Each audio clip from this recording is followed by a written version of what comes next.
Hello, my name is Amber Brown, and I am a member of the Dole Institute's Student Advisory Board, the official student group of the Institute.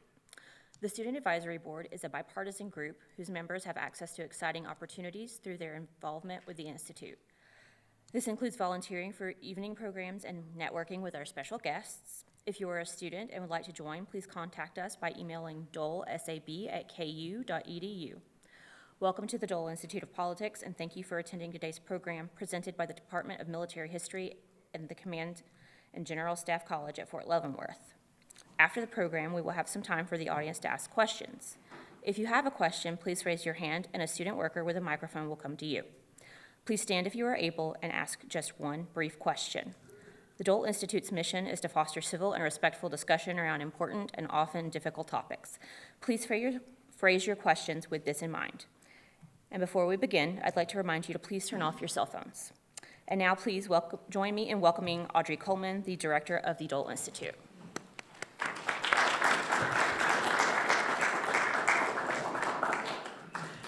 Thank you, Amber, and welcome to all of you. I'm going to exercise my prerogative since this is the first time this group has gathered since the start of the new year. I'm going to wish you all Happy New Year and welcome you all back to the Dole Institute for our new Fort Leavenworth series here in 2025. This is the Institute's longest and most successful programming partnership, so let's give all of us a round of applause and appreciation and recognition of that.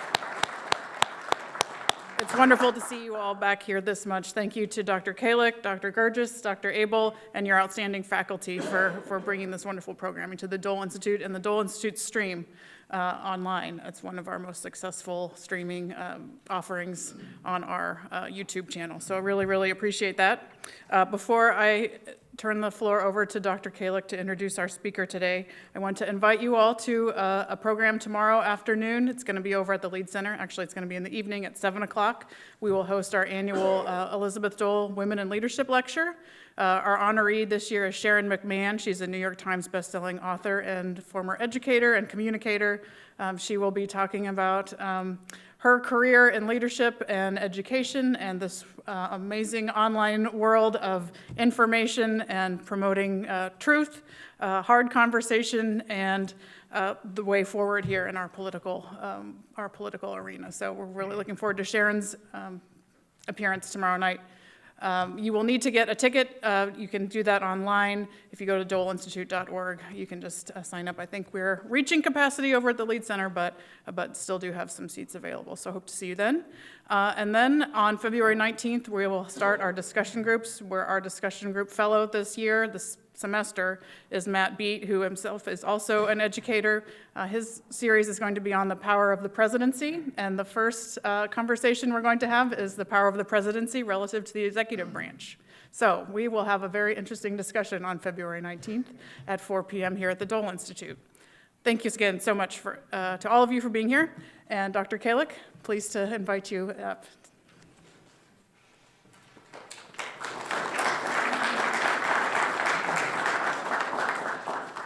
It's really nice to be back for another year at the Dole Institute, and thank you, Audrey, Sarah, John Abel, Mark, for making this a fantastic and nice, long, perpetuated relationship. So today we have Dr. Tom Hanson, who's going to lead off our new series called Technology and Innovation in Warfare. So I'll do a brief introduction and then turn it over to Tom. So Tom has a long and distinguished career in the military, 28 years as an enlisted soldier, NCO, and commissioned officer, retiring at the rank of colonel. He's also served as the director of DMH, which was fantastic. So he was actually my former boss, and now I'm his boss, which is kind of unique at times, so we can commiserate, which is awesome. He's a 20th century historian of the Army. He likes to say he's not a Korean War historian, but he has written a phenomenal book called The Eighth Army on the Eve of the Korean War. So I think that qualifies him as a sort of a Korean War historian, despite the fact that he says he's not. He also does Vietnam and civil military relations. He's working on integration in the Army right now and how the Army is dealing with that in the 1948 time period. He got his education from University of Minnesota, his bachelor's degree, his MA and PhD from the Ohio State University. So without further ado, Dr. Hanson, please.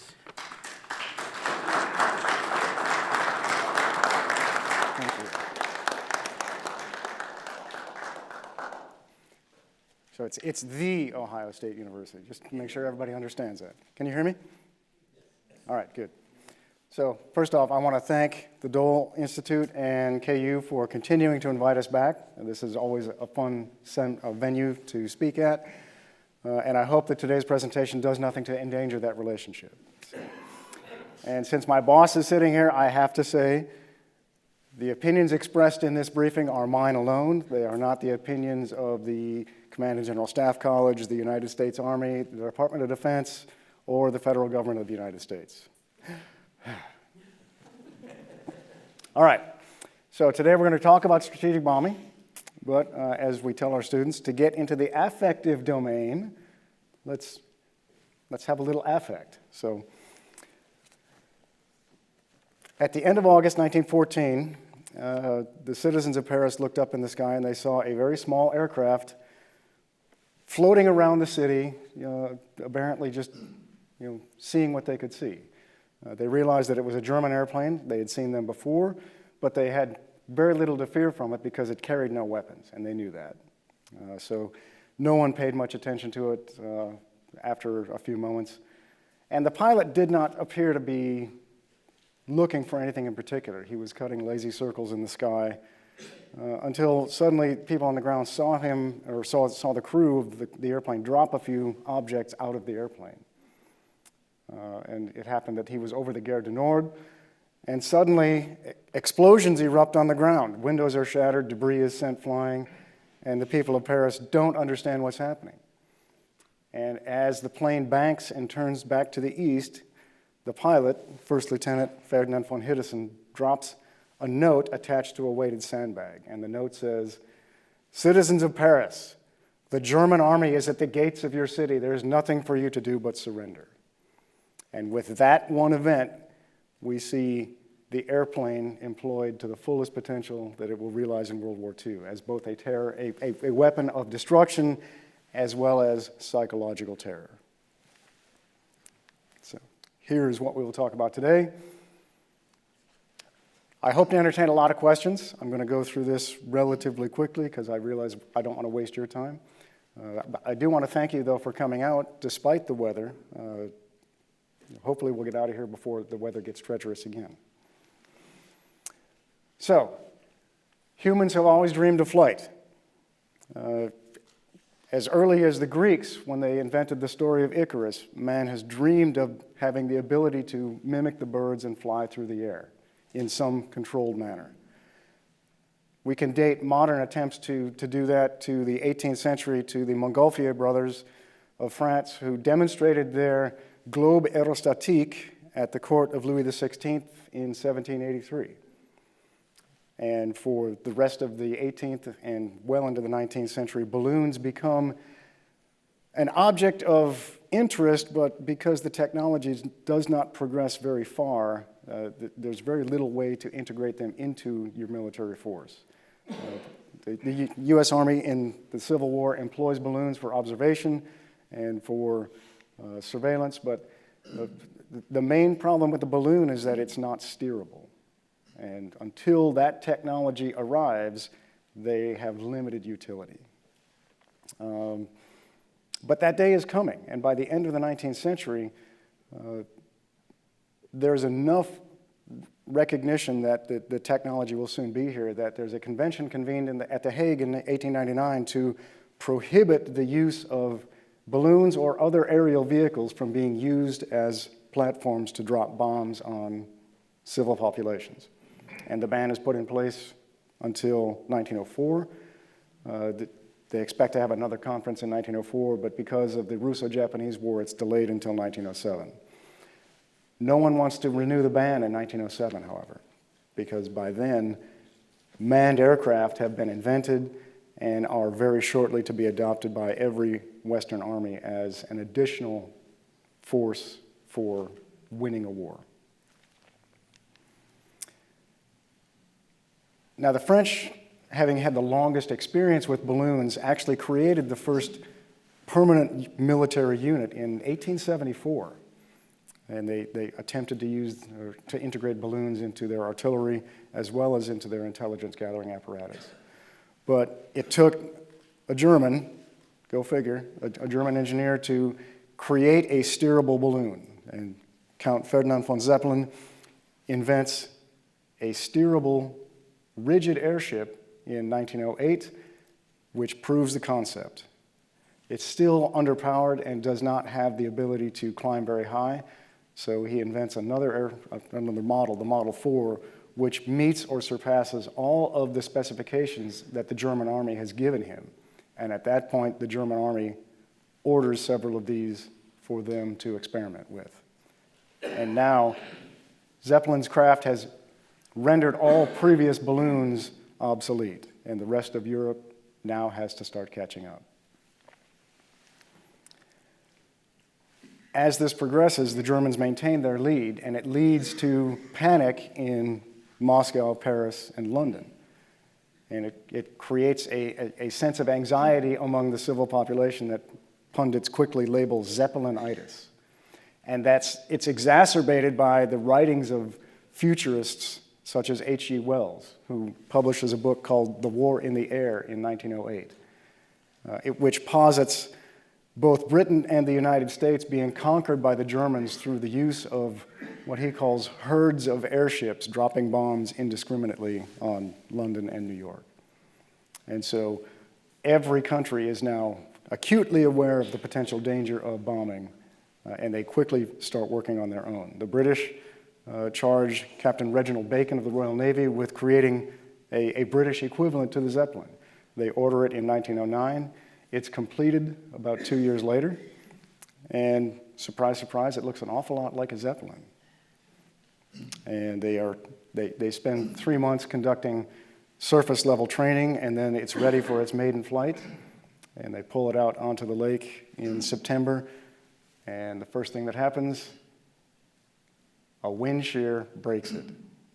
And so before it ever flies, it's already destroyed.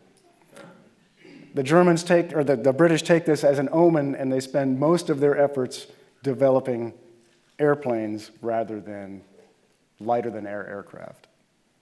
The French persist a little longer. They create what's called an airship that they name the Spieß, which is impressive. It flies has a 200-kilometer range, and in the test, it stayed aloft for more than 2 hours at a height of 450 feet. Problem was, neither of those specifications made it superior to the Germans' Zeppelin. So the French are still playing catch-up at this point. And they are all the way up until 1914. So the war begins, and those of you who have attended our discussions in the past know that the German offensive, the sometimes called the Schlieffen Plan, is very much a plan on a schedule, and certain objectives have to be reached on a certain date in order for the plan to succeed. The Germans need to defeat the French in 39 days in order to redirect the bulk of their army to the east to meet the Russians. And when they run into an obstacle, the Belgians decide to resist more strenuously than the Germans expected. As a way to reduce their will to resist, the High Command orders the army's Zeppelins to bomb both Liège and Antwerp in an attempt to break the will of the Belgian defenders.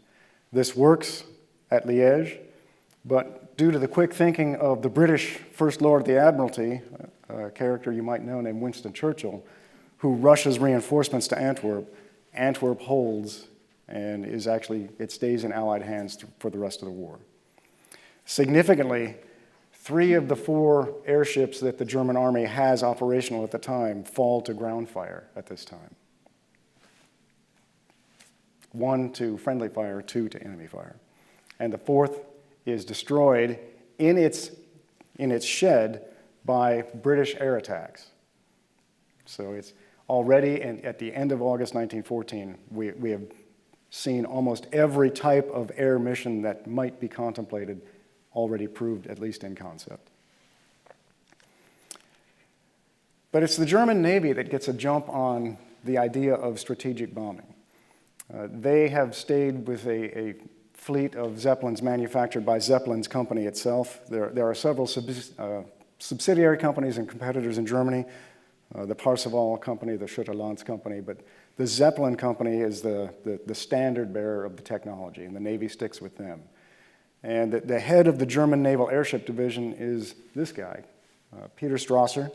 He is a captain in the Imperial German Navy. He is a former surface warfare officer, a gunnery officer on a battleship, who is intrigued by the idea of heavier or lighter than air flight, particularly as it might pertain to either helping direct battleship fire or becoming a platform for destruction in and of itself. And as you read Strasser's writings, it quickly becomes clear that he is an early convert to the idea of air power as a standalone factor in wartime. He's kind of bloodthirsty. In many respects, he echoes later air power theorists like Hugh Trenchard or Julio Duhay. This is a weapon for destruction, but the target to be destroyed is not enemy infrastructure or bodies, but enemy morale. His principal protege is Lieutenant Commander Heinrich Matti. Matti joins the Navy specifically to become an airship officer, so he's not a surface warfare officer at all. And so he is the closest thing to a grown-up expert in the German Navy airship service.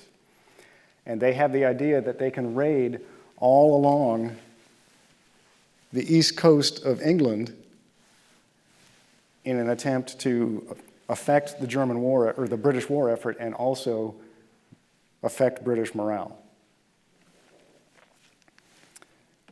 Now, all through the war, the Germans continue to refine and adapt their technology. At the start of the war, the early wartime versions like the LZ-18, they are about 350 feet long. They have 2 or 3 engines that power them. They move about 40 miles an hour, and they can carry about 4,000 pounds of bombs.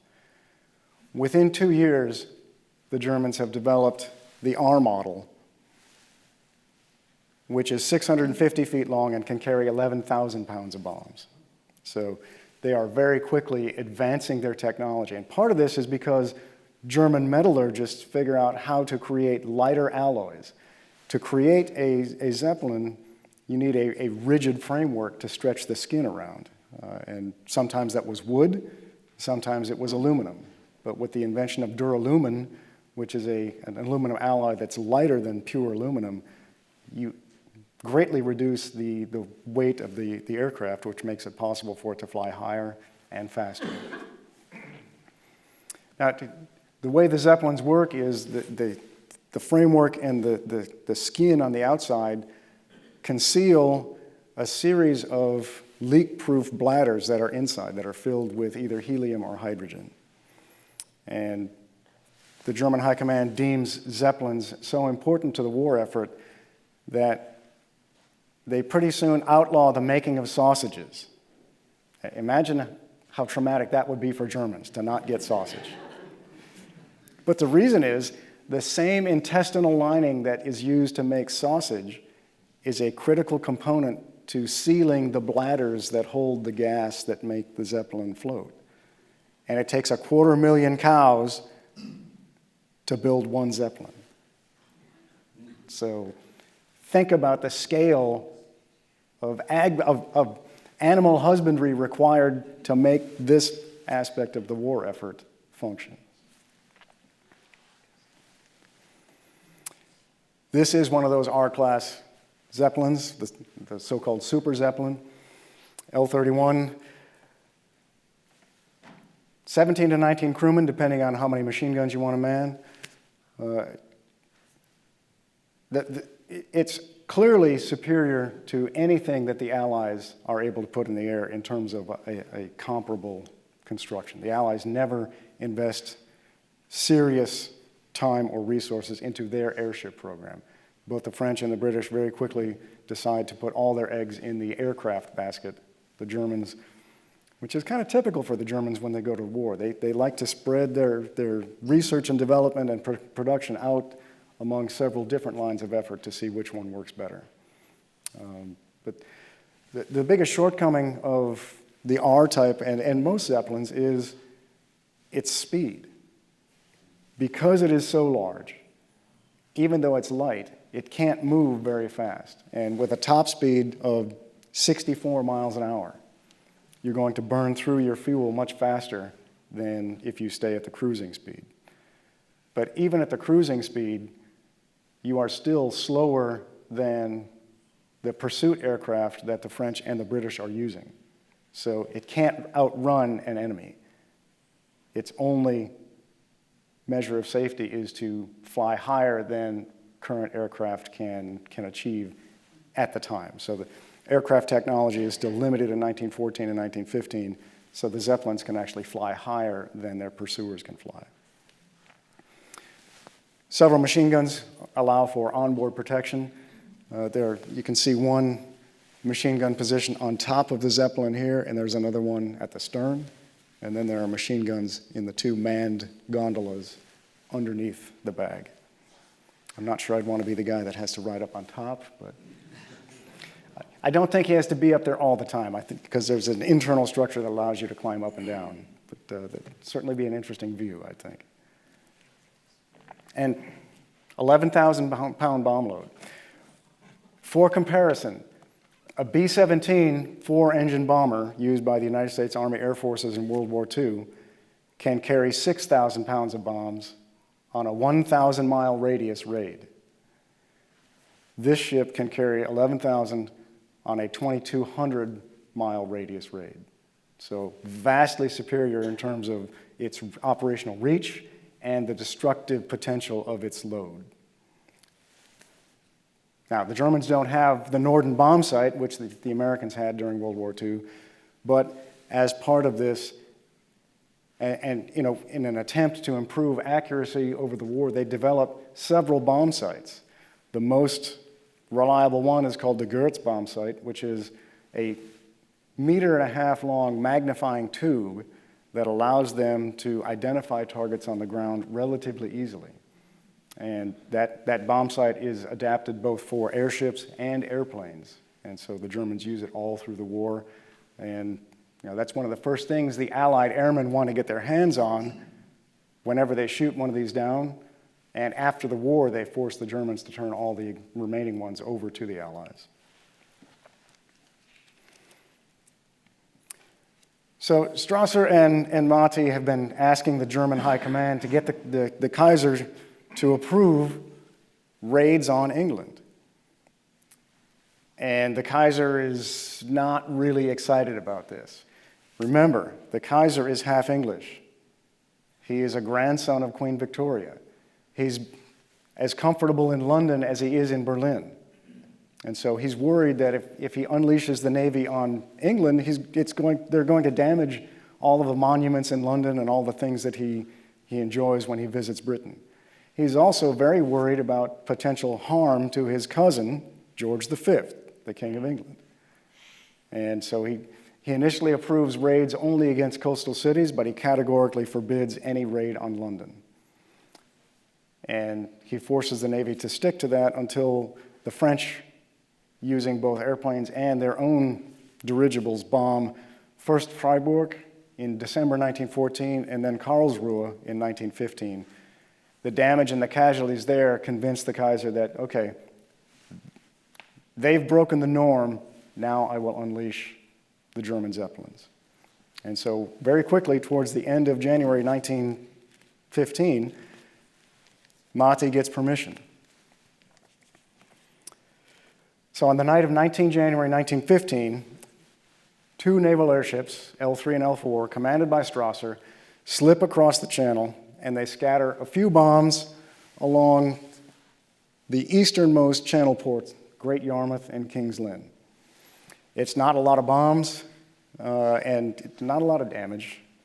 They kill 4 people. So the first of more than 20,000 British civilians who were killed by German aviators in the 20th century die that night. The biggest result of this is the shock effect on the British people.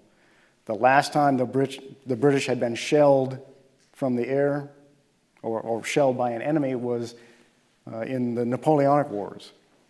The Americans had done it as well in 1778, when John Paul Jones attempted to conduct a harassment raid. But this is the first time the British people have been subjected to the horrors of modern war, and it has a jarring effect on their morale. As I said, there were 4 civilians killed as a result of this raid.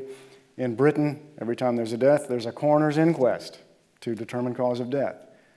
And at the inquest the following week, the jury returns a verdict of willful murder against the Kaiser because they're judging the method of making war to be both ungentlemanly and unlawful.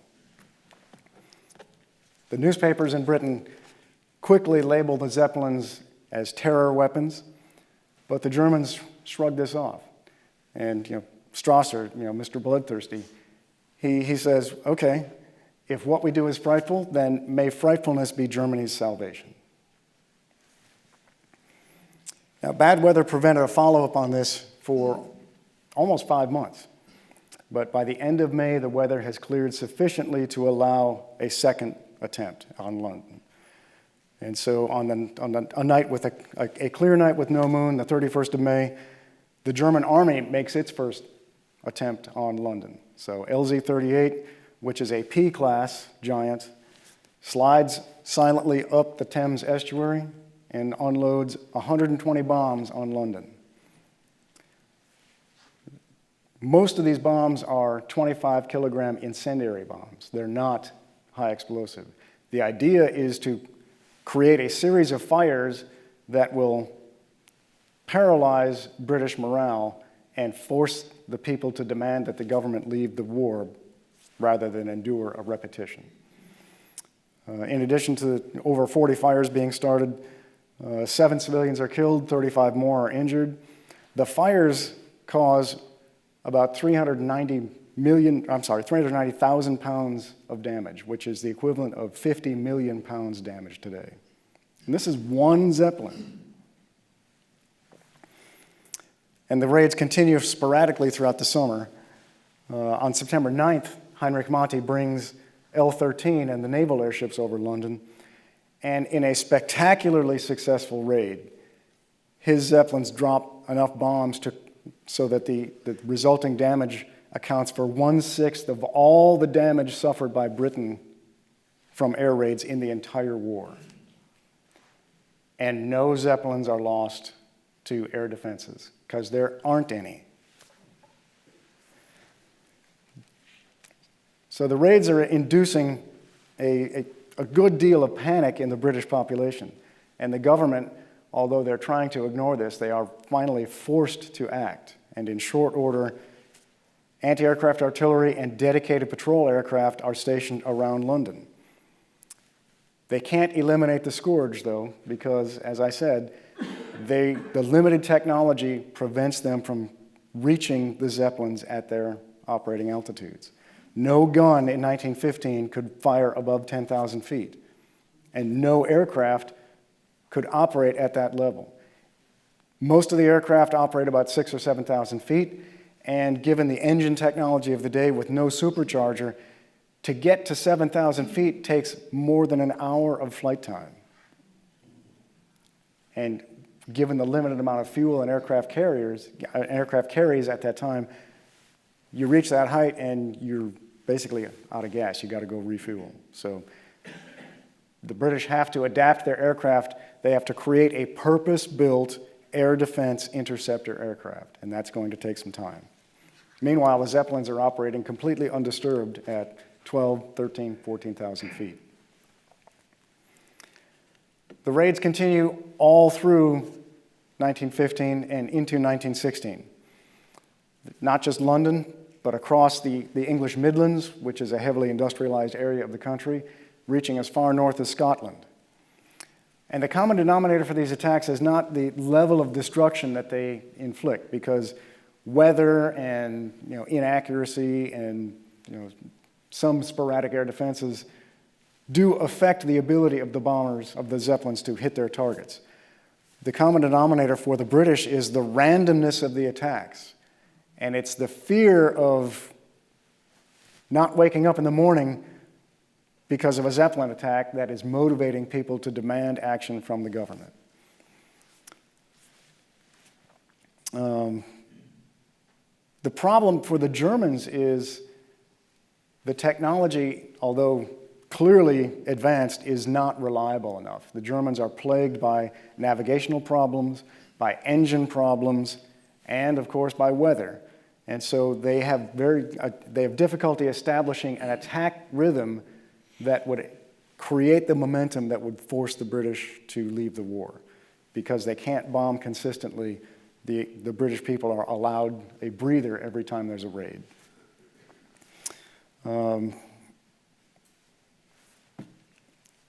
In the face of these attacks,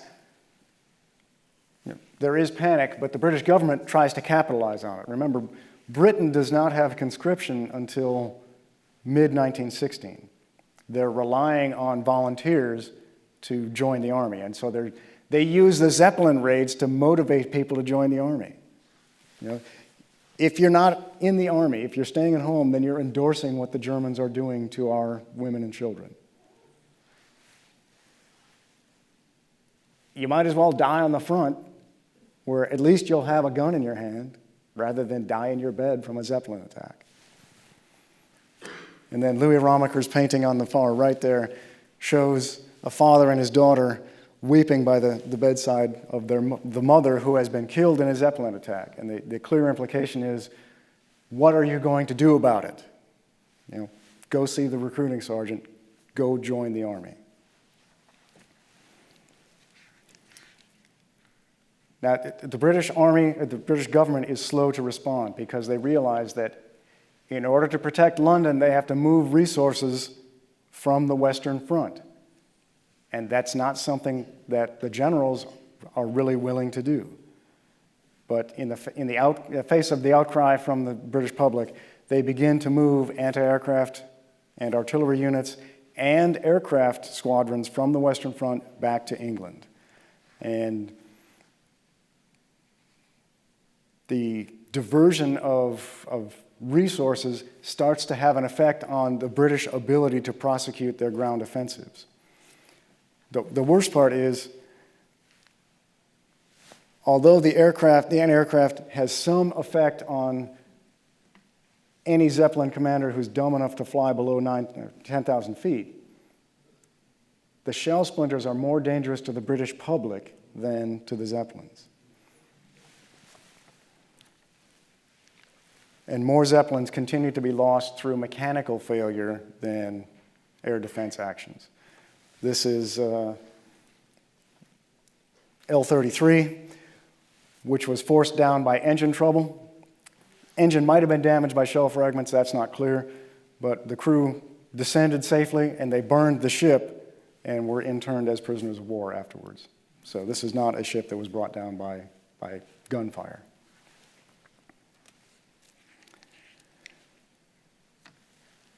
The British do not invent or do not put the technology together to take down the Zeppelins from the air until the end of the summer of 1916. And so this is almost 18 months after the first attack. Finally, the combination of a more capable aircraft with a supercharged engine that can operate at higher altitudes and rapid experimentation with incendiary ammunition that will ignite the gas once the bullet is fired into the Zeppelin. Those are finally brought to bear against the Zeppelins.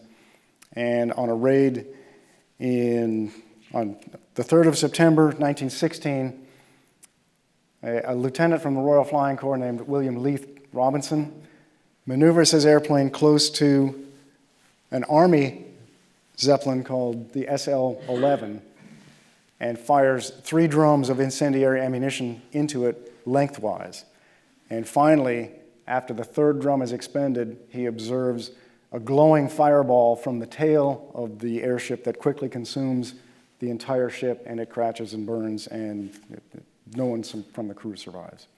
So we finally have an air-to-air victory over the baby killer. And because this is such a momentous occasion, George V himself decorates Leith Robinson with the Victoria Cross 4 days later, and commemorative postcards are printed and distributed across the country. The following month, Strasser's protege, Mati, leads 11 naval airships on a new attack on London. It's now September, the weather is bad again. All the airships turn back because of weather or mechanical malfunctions, except Mati, who is in L-31, one of those giants carrying 11,000 pounds of bombs. The problem is, he's the only thing in the sky, which means he is the focus of attention for every gun crew and every interceptor in and around on London. And so several aircraft pounce on his ship, and it is sent hurtling to the ground in flames. The entire crew, including Mati, are killed as a result. Mati, nobody's wearing a parachute because that's considered dishonorable, and besides, the weight would be too much. Rather than burn to death, Mati jumps from the command gondola and lands a short distance away from where the Zeppelin crashes. So, probably the first and only time he made a good impression on England.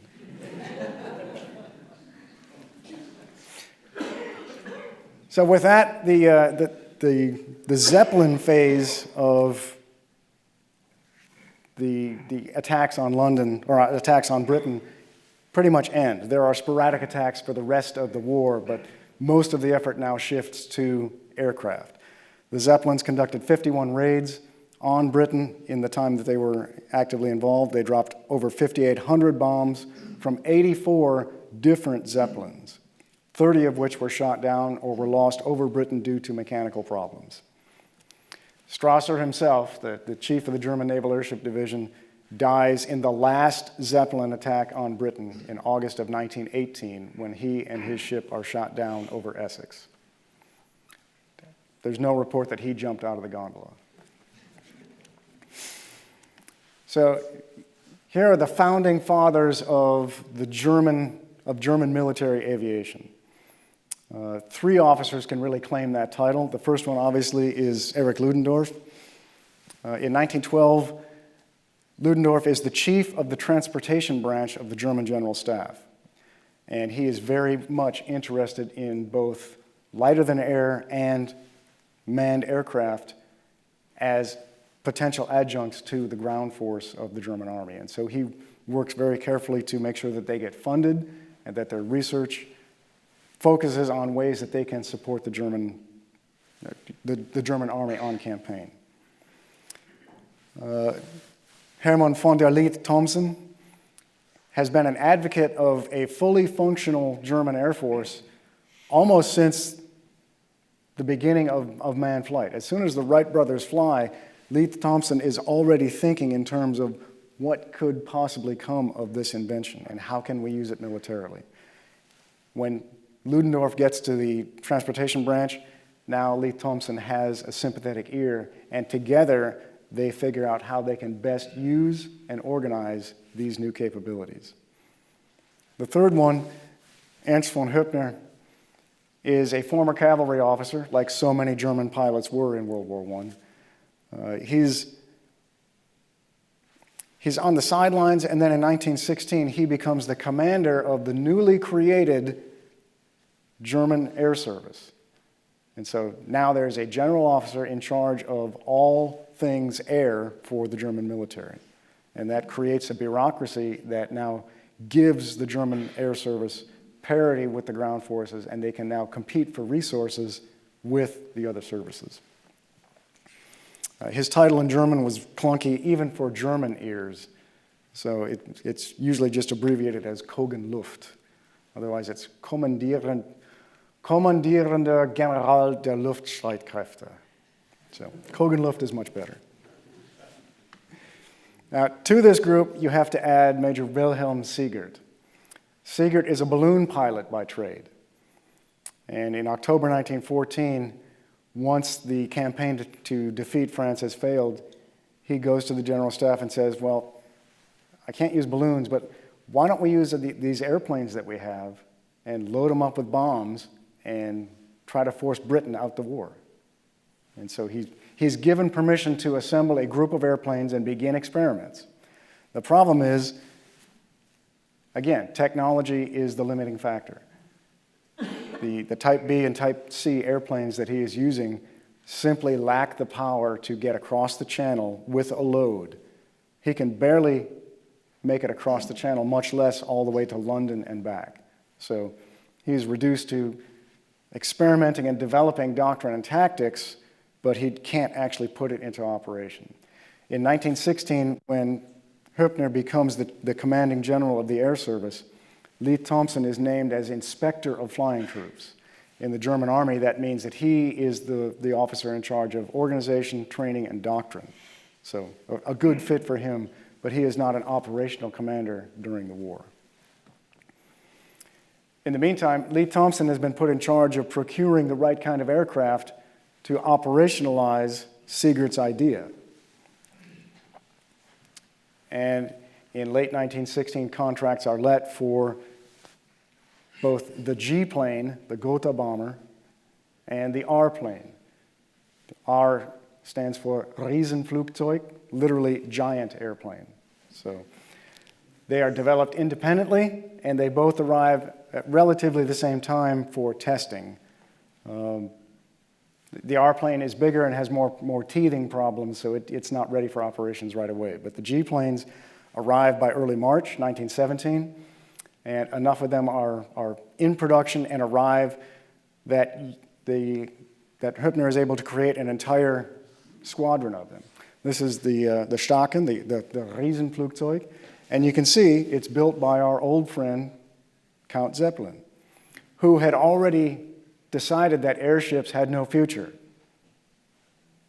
But the money's good, so he's going to keep building them. But he's also investing in a four-engine bomber. Now, at the beginning of the war, only one country has a functioning four-engine airplane capable of carrying a load, and it's the Russians, which is surprising because almost everything else about the Russians is a generation behind the West. But the Russian airplane called the Ilya Muromets actually flies 15 people for 2 hours at a height of 500 feet in February of 1914, and the Russian army immediately orders a dozen airplanes. But this is the German answer to that. A crew of 10, so just like a B-17, 72 feet long, 138 feet wide, which is double the wingspan of the Gotha bomber. So it has a lot more lift, and it has a much smaller bomb load, or a larger bomb load than the Gotha bomber. The Gotha bomber can only carry about 1,000 pounds of bombs. So this is a quadrupling of that carrying amount. And a service ceiling of 14 to 15,000 feet, which was the requirement at the time the contract was let because British anti-aircraft guns and interceptors couldn't fly much above 10,000 feet. So we get enough Gothas to begin training and testing, and we're going to experiment with munitions. The small one here is a 12.5 kilogram incendiary. The idea is that we will drop it, or the Germans will drop a combination of incendiaries and high explosive to create the rubble that can then quickly catch fire and hopefully start a conflagration that will rage out of control and destroy British production capability and British morale. But they also experiment with much larger 3, 5, and 1,000 kilogram bombs as well. And here you see them being fitted. Fitting them only under the center part on the wing created balance problems for the airplane. And so the Germans figured out that if they also attached bombs underneath the front gunner's cupola, that would help offset any problems with takeoff. That meant that you had 2 bombardiers. The front machine gunner has to release his bombs, and the bombardier behind the pilot has to release his as well. Actually, the pilot is the bombardier because the crew on a Gotha is much smaller than an R plane, and the guy with the pilot is manning the machine guns to protect it from the enemy. All right, so here's the England Squadron, as it comes to be called, Combat Squadron 3. It is assembled, and it is being inspected prior to being certified for operations. It is being inspected by Ludendorff himself and by Field Marshal Paul von Hindenburg, who is at this point the chief of the German General Staff and the virtual dictator of Germany at this point. Here you have the commander of the bomber squadron, Rudolf Kleine, and his deputy, Ernst Brandenburg. These are captains, so this is a lot of responsibility to put on the shoulders of a relatively junior officer. And the missions that these officers fly, they come from the German High Command. The commander of the Luftwaffe, or the Luftstreitkräfte, is an administrative position. It doesn't have an operational role yet. That will come shortly. So here you see Kleine briefing Ludendorff on the capabilities of the airplane. And the Germans figured out that for navigational aids, it was best to have the flight leader's plane painted differently. So if you see in the background there, it's tough to see on the black and white, but the tail booms of the flight leads airplanes are all painted red, which makes them easily identifiable in cloud cover or mist or something like that. So by May of 1917, England Squadron has 3 flights of 6 planes each, so just 18 airplanes. Once they're certified, they are immediately employed. Kleine and Brandenburg lead 2 of the 3 flights on an attack against London on the 25th of May, 1917. Just like the Zeppelins, they arrive over England, and the weather forces them to move to a secondary target.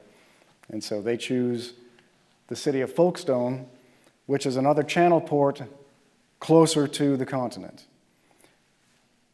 Since the end of the Zeppelin threat in the fall of 1916, the British have repositioned much of their artillery back on the continent. And all of the interceptor squadrons that had been brought home to protect the cities have also been moved back to the continent. So there's very little in the way of air defenses in Britain in the summer of 1917. So this attack takes everyone by surprise. And the attack on Folkestone, even though it was the secondary target, has a tremendous effect. The bombs dropped on Folkestone kill 95 people and injure 195 more because they fell on the market street at market time. So hundreds of civilians are assembled and they're looking up. I mean, who are those airplanes? Are they ours? The bombers also targeted an army camp at nearby Shorncliffe. They kill 17 Canadians and they injure another 93. So for very little investment, they suddenly have had an effect not just on infrastructure and morale, but also directly on combat capability. They drop their bombs, they fly back towards the continent. They are pursued by 70 aircraft from both the Royal Flying Corps and the Royal Naval Aviation Service. Only 1 bomber is shot down. 2 others are damaged. But it's a really poor showing for the British in terms of their air defense capabilities at this point. Now, the government in London takes note of this attack, but they fail to understand its implications. Yes, the channel ports have always been vulnerable to German air attack, but they don't understand what the reports are telling them about the airplanes that conducted the attack, and so they don't understand the capabilities. So on the 13th of June, 1917, when Kleine brings the entire England Squadron over London, it's a very, very significant emotional event for the Brits. A staggering blow to their morale is dealt by the fact that you have 18 Gotha airplanes flying over London unimpeded. They drop their bombs, they kill 162 civilians, 432 more are injured, and no Gothas are lost. No airplanes are shot down. The Times reports almost nothing publicly in accordance with the censorship regulations at the time. But if you go through the paper and read the letters to the editor in the week after this attack, you begin to get a sense of the panic that has gripped the population. Writers are angrily demanding that the government immediately improve air raid warnings and air defense capabilities, and they are demanding retribution. They are demanding that the government immediately order retaliatory raids against German cities. They are especially motivated because, as part of this attack, one of the bombers has attempted to bomb East London, where the gasworks are and where the docks are for overseas shipping. And one or two of the bombs accidentally land on a school. They land on the Upper North School in the village of Poplar. It's a primary school, so everybody is under the age of 9. 18 children are killed. And the British are hysterical about this. The mayor of Poplar tells the government that if you want to avoid revolution, you need to do something right now to reassure the population. The funeral of 16 of these children is held as a collective event. It's the largest non-royal funeral in British history, attended by more people than any other non-royal funeral ever in Britain. And the City of London erects a monument to these children that you can still visit today in East London. It has the names of the 18 children inscribed on it. It is this, if you read anything written in the 1920s about the British experience at home, this incident always comes near the top.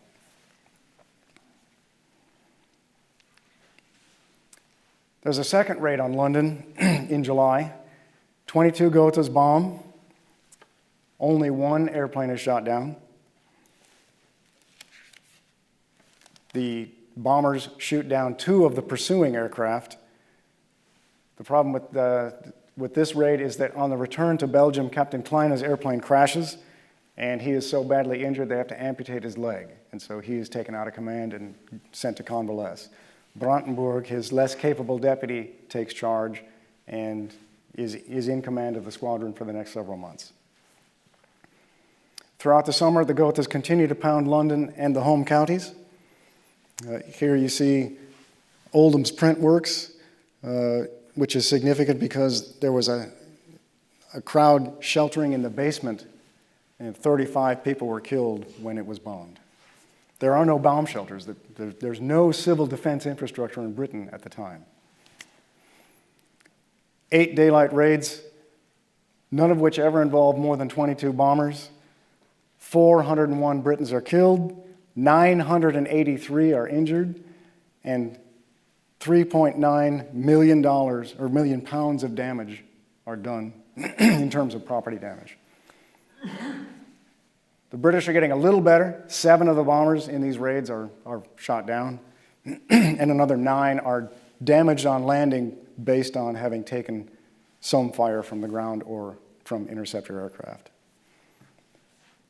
And it's those losses that lead Hübner to recommend that Brandenburg stop conducting operations during daylight, at least temporarily, until we figure out how to protect ourselves better from British air defenses. The last 2 daylight raids that the Germans conduct result in 40% and 30% losses, respectively, which is a tremendous casualty rate. The worst raid for the 8th Air Force in World War II, the Schweinfurt raid in October of '43, results in 11% casualties. And that's enough for the 8th Air Force to pause all further raids on Germany for several weeks. So 40% for the Germans is a life-altering event. In December, Brandenburg is himself shot down and killed, which means Kleine has to come back, even though he's not fully recovered, and resume command of the squadron. And he is disappointed to find that many of the old-timers are now gone. And most of the morale of most of the survivors is nowhere near what it used to be. So the British countermeasures, some of them are typical and some of them are just plain bizarre. Yeah. This is a bomber curtain.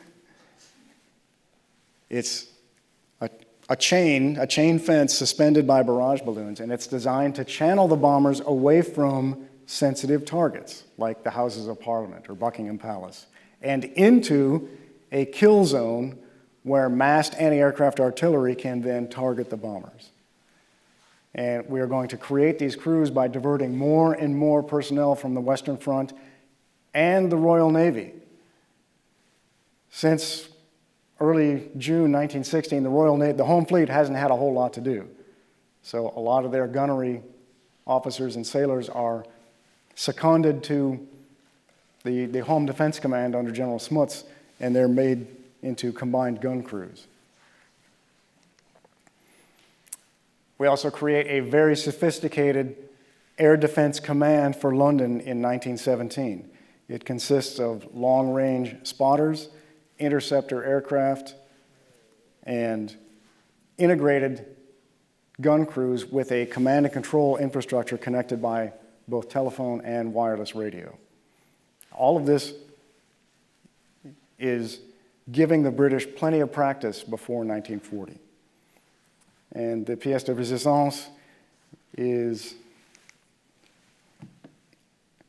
10 fighter squadrons redeployed from the Western Front so that the veteran pilots can better defend London and just basically wrap the city in a cocoon in hopes of preventing the Gothas from penetrating and bombing the city.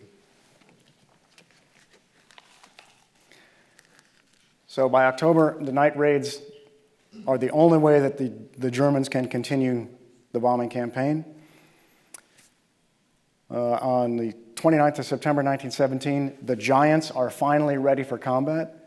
3 of them join 17 Gothas for a raid on London. One Gotha is lost, 40 civilians are killed, 85 are injured. The night bombing demonstrated that the Brits might be the masters of air defense during the day, but their night defenses still need a lot of work. And again, the British air defense artillery is still more lethal to British civilians than it is to German airplanes. On the night of the 1st of October, all those gun crews around London, they fire a combined 14,000 3-inch artillery shells, 75 millimeter shells. 8 people are killed and 17 are injured by falling shell splinters. The reason the Giants don't participate more fully is because they're plagued by mechanical problems all the way through the war. 92% of raids involving Giants are aborted because of mechanical malfunctions. When they do fly, they're effective. The problem is when they come back and they try to land, they have a very, very inadequate landing carriage. The problem is the Germans are suffering from a dearth of quality construction materials. Brass and copper have disappeared from German airplanes by late 17, early 18. There's no rubber.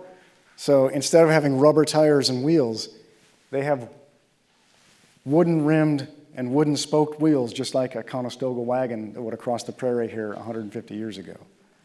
When you put that kind of weight and that kind of stress on a wooden wheel, they tend not to hold up very well.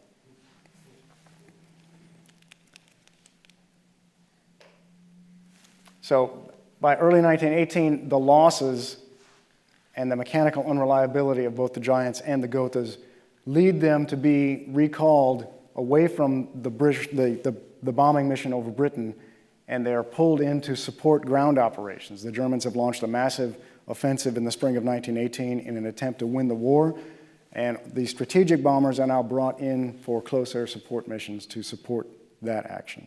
And there are no further airplane raids against London or Great Britain during the war. So this is a total, or a tally of the measurable effects of what the raids were. 1,500 British civilians killed, 3,500 wounded, $109 million in property damage in today's dollars, which,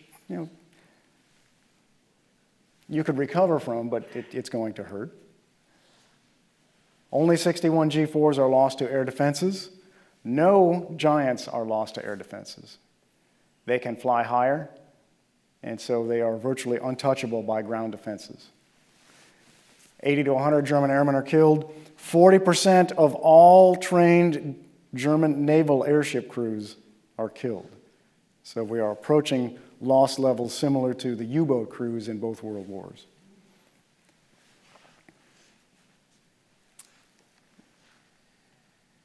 Implications for the future.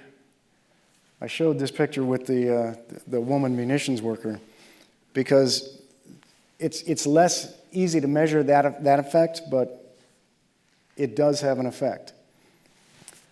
In terms of proof of concept, the Germans start the war with no doctrine, no experience, and no example to guide them. And so for both the Zeppelins and the airplanes, it's discovery learning. And yet they still manage to mount a relatively effective strategic air campaign against Britain that lasts for several years.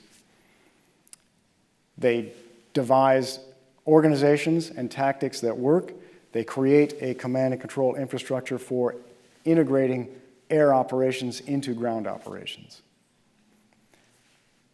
They go a long way towards improving the technology, from the increased speed and capacity of the Zeppelins to the increased size and altitude of the airplanes, the improved bomb sights, and the creative mix of munitions designed to create multiple kinds of effects on the ground, depending on what kind of bombs you use. In terms of psychological trauma, the diversion of military assets from the front lines and the diversion of output from the factories, those are effects that the Germans did not initially expect, but were certainly happy to capitalize on. When the airplane raids begin in Britain in 1917 and the factories are bombed, the workers stay home. Winston Churchill was Minister of Munitions at this point. In the aftermath of every airplane raid, munitions production falls off by 80% and doesn't recover for about 10 days. 300,000 Londoners flee London rather than be victims of the random bombing attack. Many of these people are factory workers producing munitions. The diversion of aircraft and guns from the Western Front handicaps Sir Douglas Haig right when he's trying to prosecute an offensive in Ypres in November 1917. So the British are not able to dislodge the Germans from that salient at that point. The fact that none of the giants were shot down and so few of the Gothas were shot down leaves a lasting mark on the British psyche. In 1932, British Prime Minister Stanley Baldwin recognizes that, or believes that trying to create an effective defense against air attack is a fool's errand. And he famously tells the British people, the bomber will always get through. We've seen it happen. There's no way that we can fully protect this island from aerial attack. We better just get used to it. But it also created a model for the British for the future. As I said, the integrated air defense system, combining sensors and shooters and command and control, is something that they don't have to reinvent in 1939. They can just dust off old practices and improve it. The British are much more focused on civil defense as a result of their experience. And so you have air raid wardens and shelters created that are purpose-built for World War II. They start using the London Underground as shelters early in the bombing or the airplane attacks. Again, the tube becomes a giant air raid shelter in World War II. The biggest thing, though, and an effect the Germans of World War II probably would have regretted had they known it was going to happen, was the emotional resilience that it creates in the British people. We've been through this before, and we've survived. The empire has survived. Yes, it has caused some damage and loss of life, but it is not the end of the world. And when our armies defeat the Germans, we will be able to take our revenge as needed. And with that, I will answer your questions.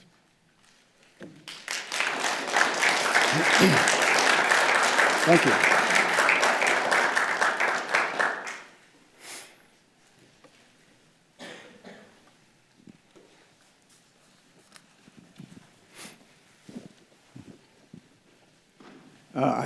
I enjoyed your presentation very much. You describe Zeppelins and Gothas going against British ports and London. My question is, as far as you know, were the Germans also developing doctrine for attacking ships from the air? I don't know. I haven't dealt with that particular aspect of their doctrine. The Naval Airship Division was originally designed to augment the surface fleet in terms of reconnaissance and spotting. It would not surprise me if they had a doctrine for attacking ships. But I think Strasser, his mindset led him to advocate the use of the Zeppelins for their terror effect rather than their destructive effect against point targets. I owe you an answer, Tom, sorry.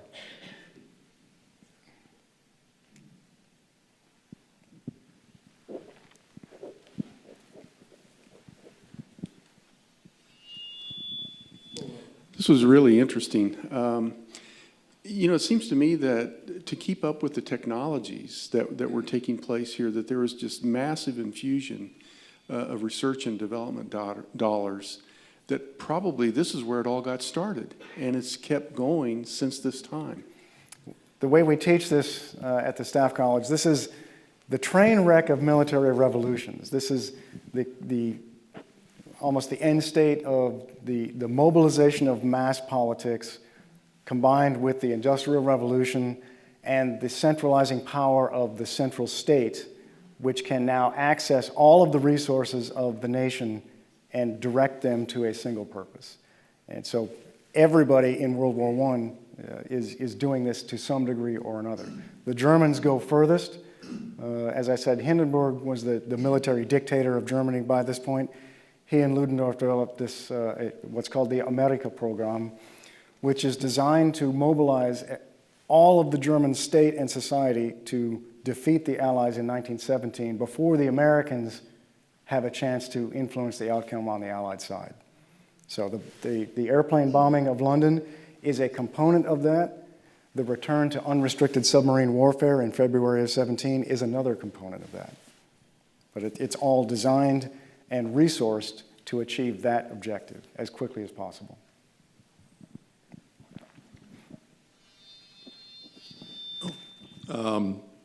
When did all the players, national players, international players, kind of give up the idea of an offensive weapon and lighter than the aircraft?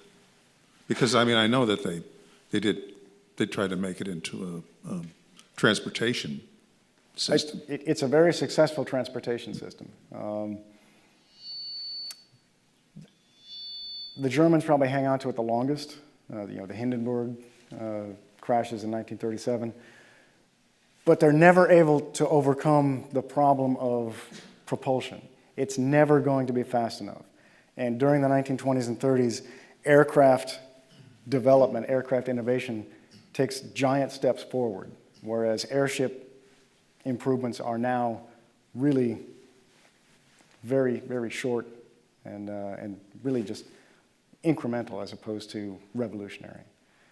The U.S. Navy adopts airships in the post-war period. Many of the German airships are confiscated by the Allies. The U.S. Navy gets several. They're designed to provide observation, reconnaissance, and gunnery spotting for the fleet in the Pacific. The problem is they are victims of weather. The U.S. Navy's airship Shenandoah crashes in a thunderstorm in West Virginia in the mid-1920s. Billy Mitchell uses that as a stick to beat the War Department and the Navy Department and, by extension, President Coolidge for pursuing a wrong-headed policy in terms of military aviation. It's those attacks that lead him to be court-martialed and cashiered from the service, not because his ideas were wrong, but because he's He's being MacArthur before MacArthur. But I don't think anybody uses rigid airships in an offensive capacity after the First World War, just because aviation technology becomes much cheaper as it proliferates, and it's more maneuverable. Used blimps up until the 60s in the Navy. But again, a blimp is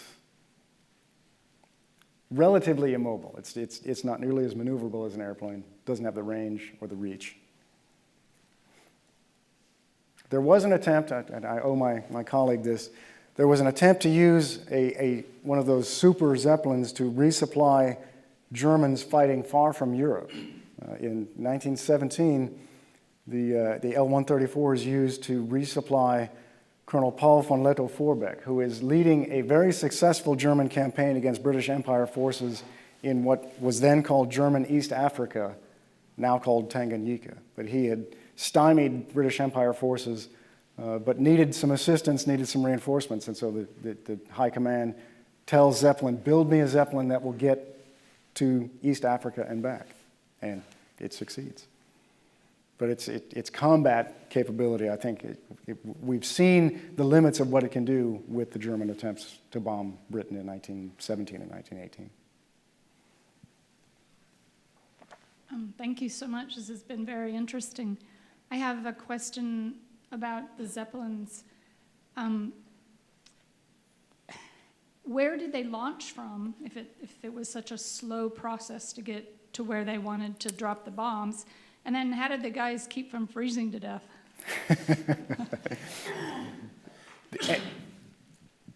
Let me answer the second part of that first. Mastering the environment was one of the challenges that they had not expected.